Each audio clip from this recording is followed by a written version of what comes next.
മക്കളെ എല്ലാവർക്കും നമസ്കാരം. കണ്ടില്ലേ, ഞാൻ നിങ്ങളുമായിട്ട് ഷെയർ ചെയ്യുന്നത് തട്ടുകടയിലെ തട്ട് ദോശയ്ക്ക് കഴിക്കുന്ന ചുമന്ന ചമ്മന്തിയാണ് നിങ്ങളുമായിട്ട് ഷെയർ ചെയ്യുന്നത്.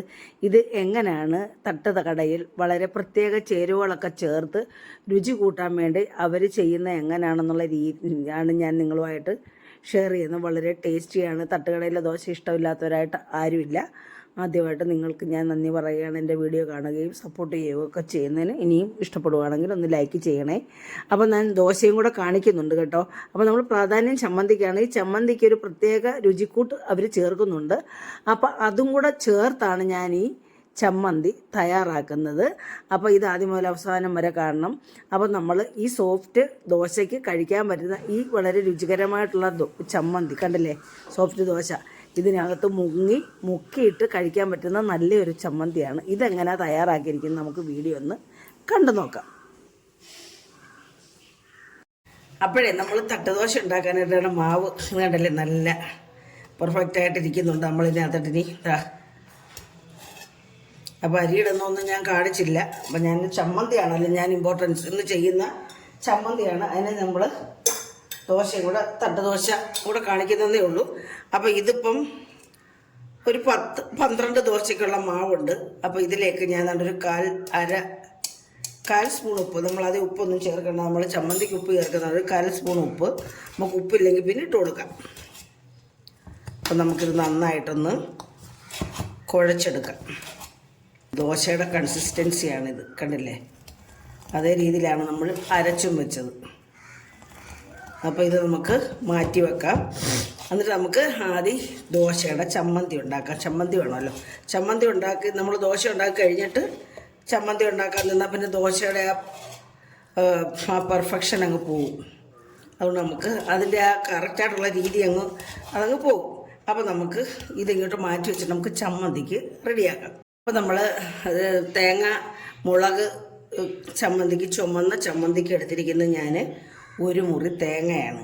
നല്ലൊരു തേങ്ങയുടെ 1 മുറി തേങ്ങ. നമ്മൾ 12 ദോശയ്ക്കാണ് ഞാൻ ഈ ചമ്മന്തി തയ്യാറാക്കുന്നത്. അപ്പോൾ ഇതിലേക്ക് ചേർക്കാനായിട്ട് നമ്മൾ ഒരു കഷ്ണം ഇഞ്ചി എടുത്ത് കട്ട് ചെയ്ത് വെച്ചിട്ടുണ്ട്. പിന്നെ ഒരു 5-6 ചെറിയ ഉള്ളിയാണ് നമ്മളിതിന് ചേർക്കുമ്പോൾ കൂടുതൽ ചേർത്താൽ അതിൻ്റേതായിട്ടുള്ള നല്ല ടേസ്റ്റ് ആയിരിക്കും. അപ്പോൾ ഈ ചെറിയ ഉള്ളി പിന്നെ എടുത്തിട്ടുണ്ട്. പിന്നെ ഇതിനകത്ത് താളിക്കാനുള്ള വറ്റൽ മുളകും ചെറിയ ഉള്ളിയും എടുത്തിട്ടുണ്ട്. അപ്പോൾ നമുക്കിതിലേക്ക് ഞാൻ ചേർക്കുന്നത് മുളക് പൊടിയാണ് കേട്ടോ. നമ്മുടെ കാശ്മീരി ചില്ലി പൗഡറാണ്. അപ്പോൾ ഇത് നമുക്ക് ഒന്ന് ചൂടാക്കി എടുക്കണം. അപ്പോൾ നമുക്കതൊന്ന് ചൂടാക്കാം.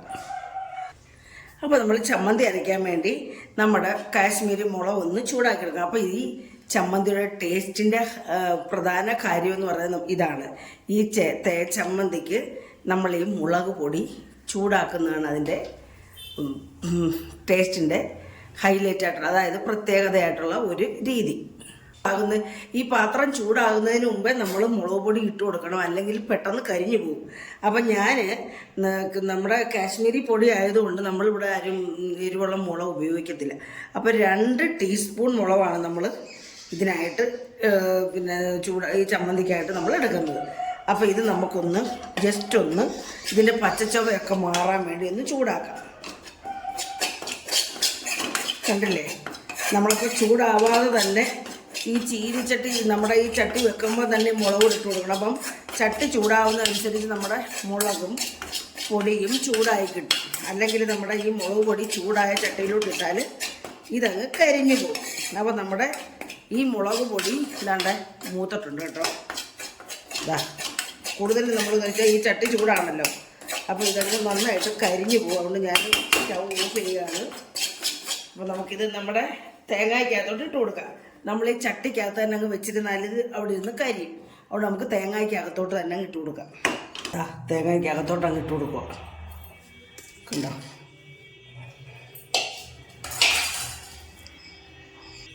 അപ്പോൾ ഇത് നമുക്ക് മിക്സിയിലിട്ട് ചേർത്ത് കൊടുക്കാം. നമുക്ക് അരയ്ക്കാനായിട്ട് നമ്മളിതിലേക്ക് ചെറിയ ഉള്ളി ഇട്ടു, നമ്മുടെ ഇഞ്ചി ഇട്ടു, നമ്മളൊരു തണ്ട് കറിവേപ്പിലയും കൂടി ഇട്ട് കൊടുക്കുന്നുള്ളൂ. ഒരു തണ്ട് മതി, ഇപ്പോൾ ടേസ്റ്റിന് ഹൈലൈറ്റ് ചെയ്യാൻ വേണ്ടിയാണ്. അപ്പം നമ്മളിതിലേക്ക് തേങ്ങയും കൂടി ഇട്ട് കൊടുക്കാം. തേങ്ങയും മുളക് പൊടി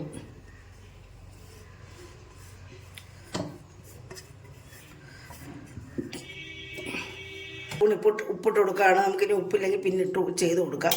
അപ്പോൾ നമ്മൾ അധികം നമ്മുടെ ഈ തേങ്ങാ ചമ്മന്തി നമുക്ക് അടുപ്പിൽ വെച്ച് മൂപ്പിക്കാൻ പറ്റത്തില്ല. അപ്പോൾ ഇത് അതിൻ്റെ ടേസ്റ്റ് അങ്ങ് പോകും. അതുകൊണ്ട് നമ്മൾ ആ സമയത്ത് നമ്മൾ ഈ ഉപ്പിടുന്ന സമയമാകുമ്പോഴത്തേന് കൂടുതൽ സമയം എടുക്കുമ്പോൾ നമ്മുടെ ഈ ചമ്മന്തിയുടെ ടേസ്റ്റിന് വ്യത്യാസം വരും. അതുകൊണ്ടാണ് ഞാൻ ഇതിൻ്റെ കൂടെ അങ്ങ് ഉപ്പും കൂടെ ചേർത്തത്. അപ്പോൾ നമ്മൾ ചമ്മന്തി അരയ്ക്കുമ്പോഴേ നമ്മളിതൊന്ന് ക്രഷ് ചെയ്തതിന് ശേഷം, കാരണം അതിനകത്ത് ഉള്ളിയും ഇഞ്ചിയൊക്കെ ഇട്ടിട്ടുണ്ട്. അപ്പോൾ ഇഞ്ചിയും ഉള്ളിയൊക്കെ നമ്മൾ വെള്ളം ഒഴിച്ച് അരച്ച് കഴിഞ്ഞാൽ അരയാൻ പാടായിരിക്കും, അവിടെ കിടക്കും. ഇത് നമ്മളൊന്ന് മിക്സിയിലിട്ടൊന്ന് ക്രഷ് ചെയ്തതിന് ശേഷം നമ്മളിതിൽ വെള്ളം ഒഴിച്ചു കൊടുക്കുക. അന്നേരം പിന്നെ അതങ്ങ് ക്രഷ് ചെയ്ത് കഴിയുമ്പോൾ പിന്നെ ഇതങ്ങ് അരഞ്ഞ് എടുത്തോളും.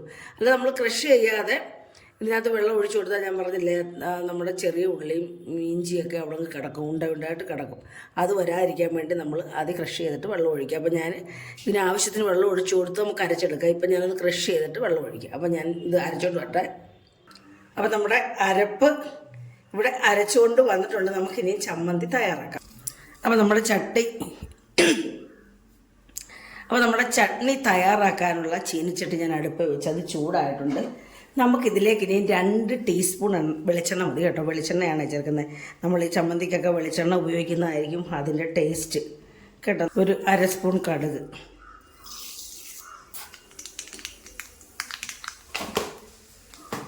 നമ്മൾ ഈ തട്ടുകടയിലെ ദോശയൊക്കെ ചമ്മന്തി ഇഷ്ടപ്പെടാത്തവരാരും ഇല്ലല്ലോ. എല്ലാവർക്കും ഇഷ്ടമാണ്, പ്രത്യേക രുചിയാണ്. അപ്പം നമ്മൾ ഈ തട്ടുകട സ്റ്റൈലാകുമ്പോൾ നല്ല ലൂസായിരിക്കും. ഇതിപ്പോൾ നമ്മുടെ വീട്ടിലാകുമ്പോൾ നമ്മൾ അത്രയും ലൂസാക്കണ്ട. ചിലപ്പോൾ ആൾക്കാരുള്ളവർക്ക് വലിയ ലൂസാക്കിയില്ലെങ്കിൽ കുഴപ്പമില്ല. അപ്പോൾ നമ്മുടെ കടുക് പൊട്ടിയിട്ടുണ്ട്. നമുക്കിതിലേക്ക് നമ്മുടെ ചെറിയ ഉള്ളി ഇട്ട് കൊടുക്കാം. ചെറിയ ഉള്ളി മസ്റ്റായിട്ട് ഇട്ട് കൊടുക്കണം കേട്ടോ. കാരണം ചെറിയ ഉള്ളിയാണ് ഈ ചമ്മന്തിയുടെ ടേസ്റ്റിൻ്റെ ഹൈലൈറ്റ് എന്ന് പറഞ്ഞാൽ. ചെറിയ ഉള്ളി നമ്മൾ മുളക് അനത്തി അരയ്ക്കുന്നത്, ഇത് രണ്ടുമാണ് ഇതിൻ്റെ ടേസ്റ്റ് കൂട്ടുന്ന രീതിയിൽ നമ്മൾ ചേർക്കേണ്ടത്. അപ്പോൾ ഈ നമ്മുടെ ചെറിയ ഉള്ളി നന്നായിട്ട് മൂക്കണം. എന്നിട്ട് നമ്മളിതിലേക്ക് വറ്റൽമുളക് ഇട്ട് കൊടുക്കുവാണ്. ചെറിയ ഉള്ളി നന്നായിട്ട് മൂത്ത് മൊരിഞ്ഞു, നമ്മുടെ വറ്റൽമുളകും മൊരിഞ്ഞു. നമ്മളിതിലേക്ക് ഇനി ആവശ്യത്തിന് കറിവേപ്പില ഇട്ട് കൊടുക്കുവാണ്. കറിവേപ്പിലയും മൂത്ത് നല്ല വെള്ളം പൊട്ടിക്കഴിയുമ്പോൾ നമ്മളിതിലേക്ക് നമ്മുടെ ചമ്മന്തിക്കൂട്ട് അരച്ച് വെച്ചിട്ട് ചമ്മന്തിക്കൂട്ട് അങ്ങ് ഒഴിച്ചു കൊടുക്കുവാണ്. നമുക്കിനി ഇത് സിമ്മാക്കി വേണം, നമ്മുടെ ഗ്യാസ് സിമ്മാക്കി വേണം. ഇത് തിളയ്ക്കാൻ പാടില്ല. പിന്നെ ചൂടായ ചട്ടി നമ്മളിതിനകത്ത് ആവശ്യത്തിൽ വെള്ളം ഒഴിച്ചു കൊടുക്കുവാണ്. വിടാതെ ഇങ്ങനെ ഇളക്കിക്കൊണ്ടിരിക്കണം കണ്ടോ. ഇച്ചിരി കൂടെ ലൂസാക്കണമെങ്കിൽ ആക്കാം. നമുക്ക് ഈ സമയത്ത് ഉപ്പ് നോക്കിയിട്ട് ഞാൻ തിളയ്ക്കാൻ അനുവദിക്കരുത്.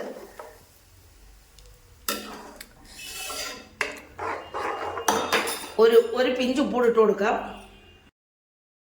അപ്പോൾ നമ്മൾ ഉപ്പെല്ലാം ഇട്ട് നല്ല ടേസ്റ്റായിട്ടുള്ള നല്ലൊരു തട്ടുകട തട്ടുദോശയുടെ ചമ്മന്തിയാണ്. വളരെ ടേസ്റ്റിയാണ്, നല്ല രുചിയുണ്ട്. അപ്പം നമ്മൾ ദോശയുടെ കൂടെ ഒഴിക്കുമ്പം ദോശയ്ക്കകത്ത് നമ്മുടെ ഈ ചമ്മന്തി മുങ്ങി നിൽക്കണം. അങ്ങനെയാണ് നമുക്കത് ദോശ കുഴച്ച് കഴിക്കാൻ നല്ല ടേസ്റ്റ്. അപ്പം നമുക്കിനിയും ഇതിലേക്ക് ദോശ കഴിക്കാനായിട്ട് നമുക്കിനി ദോശ റെഡിയാക്കാം. അപ്പോൾ മക്കളെ, നമ്മുടെ ദോശ തയ്യാറാക്കാനായിട്ട് ഞാൻ ദോശക്കല്ല് എടുത്തിട്ടുണ്ട്. നമുക്കെപ്പോഴും നമ്മുടെ കൽച്ചട്ടിയിൽ ദോശ ഉണ്ടാക്കുന്നതാണ് നല്ല ഒരു ദോശയായിട്ട് കിട്ടുന്നത്. അതാണ് നമുക്ക് ദോശയുടെ നല്ലൊരു പെർഫെക്ഷൻ, അതായത് അതിൻ്റെ രീതിയിൽ കിട്ടത്തുള്ളൂ. നമ്മൾ ഈ ഫ്രൈ പാനിലൊന്നും ഞാൻ ചെയ്യത്തില്ല കേട്ടോ, പാനിനകത്ത് ചെയ്തില്ല. അപ്പം നമ്മളിവിടെ ദോശക്കല്ലാണ്, കൽച്ചട്ടിയാണ് എടുത്തിരിക്കുന്നത്. ഇതിലേക്ക് ഞാൻ നമ്മുടെ നല്ലെണ്ണ വേണം നമ്മൾ ദോശയ്ക്കൊക്കെ ഈ ദോശക്കല്ലിലൊക്കെ ഒഴിച്ചു കൊടുക്കാൻ, അല്ലെങ്കിൽ നമ്മുടെ ദോശ ഒട്ടിപ്പിടിക്കും കേട്ടോ. അതുകൊണ്ട് നമ്മൾ നല്ലെണ്ണയാണ്, നല്ല എണ്ണയോ പാം ഓയിലോ വെളിച്ചെണ്ണ അല്ലാതെ എന്ത് ഓയിലും വേണമെങ്കിൽ തേച്ച് കൊടുക്കാം. അപ്പോൾ നമ്മൾ ഇങ്ങനെ ഒരു ഇച്ചിരി എണ്ണ തൂത്തതിന് ശേഷം നമ്മൾ നന്നായിട്ട് ചൂടായി കിടക്കുന്ന എണ്ണയിലേക്ക് ഒരു ശകലം വെള്ളം ഒഴിച്ചു. അങ്ങനെ തട്ടുദോശ അങ്ങനെയാണല്ലോ അവരുണ്ടാക്കണമെങ്കിൽ ഇതിലേക്ക് ഞാൻ ദോശമാവ് ഒഴിച്ചു കൊടുക്കുകയാണെങ്കിലേ നമ്മുടെ ദോശമാവ് നല്ല കറക്റ്റായിട്ട് കിട്ടിയിട്ടുണ്ട്. നമ്മളത് ഒഴിച്ചു കൊടുക്കുകയാണ്.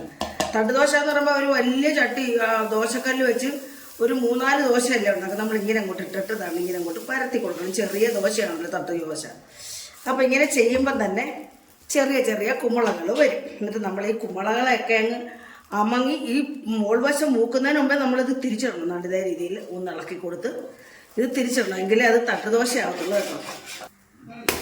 എന്താ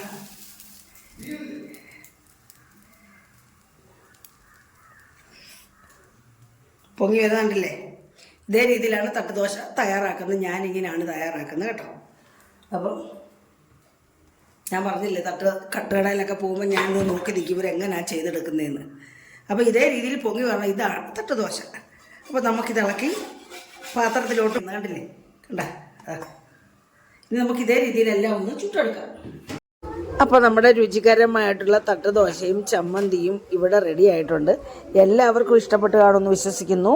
അപ്പോൾ ഇഷ്ടപ്പെട്ടിട്ടുണ്ടെങ്കിൽ എല്ലാവരും ഒന്ന് സപ്പോർട്ട് ചെയ്യുക, അത് ലൈക്ക് ചെയ്യുക, പിന്നെ ആ ബെല്ലൈക്കണോടൊന്ന് ഇനേബിൾ ചെയ്താൽ ഞാനിടുന്ന വീഡിയോസിൻ്റെ നോട്ടിഫിക്കേഷനൊക്കെ കിട്ടുകയുള്ളൂ മക്കളെ. അപ്പോൾ അടുത്ത ഒരു നല്ല വീഡിയോ ആയിട്ട് വരുന്നവരെ എല്ലാവർക്കും എൻ്റെ നന്ദി, നമസ്കാരം.